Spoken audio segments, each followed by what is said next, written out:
a literacy advocate myself, first of all, I would say that in reading recovery, in any system where you have boys and girls that are struggling, you do have to look at layers of literacy. It's not just one program, it's not one model, it's multiple models for the boys and girls, especially in a metropolitan city like we live in with children speaking 140 languages.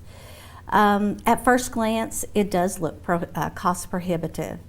I would encourage principals to also look at building teacher capacity with this model. It can be much more. It can be working with teachers, it can be working with coaches. You would have to factor out every piece of that to really have a true value for this model of what's called reading recovery.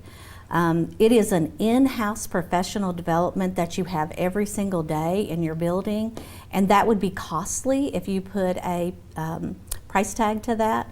Also, I'd look at it that there's a couple of different outcomes. One is we're catching boys and girls really early with reading recovery. And two, we are putting the right children in our EE, our exceptional education seats. The right children are identified quickly because reading recovery, as you know, we can pretty much filter that out pretty quickly.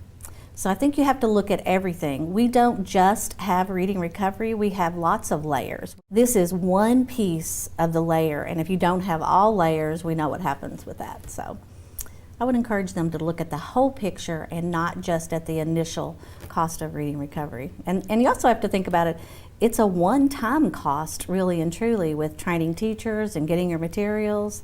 There's a few incidental things that you pay for over the course of the time, but I think it's well worth the money. I say all the time our reading recovery teachers are just a force to be reckoned with.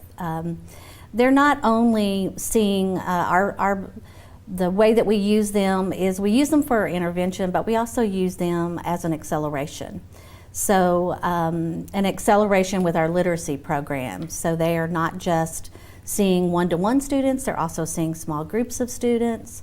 They're also immersing themselves in the first grade teachers' PLC meetings and planning meetings. They conduct some summer PDs for us.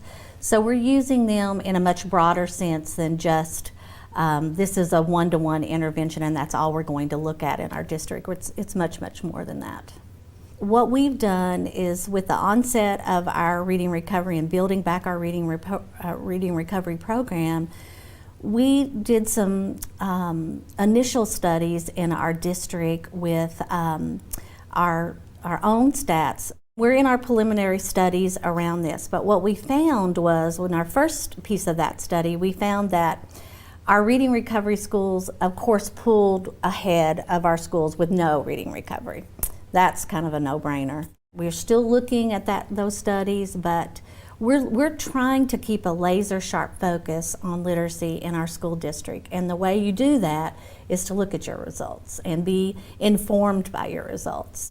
I'm often asked about, especially from our board members and the folks that are our money holders, and what really gets pushed through our budget. And they're always asking me, what's the return on your investment for reading recovery and many other programs, but especially reading recovery? It gets in the limelight a lot in our district.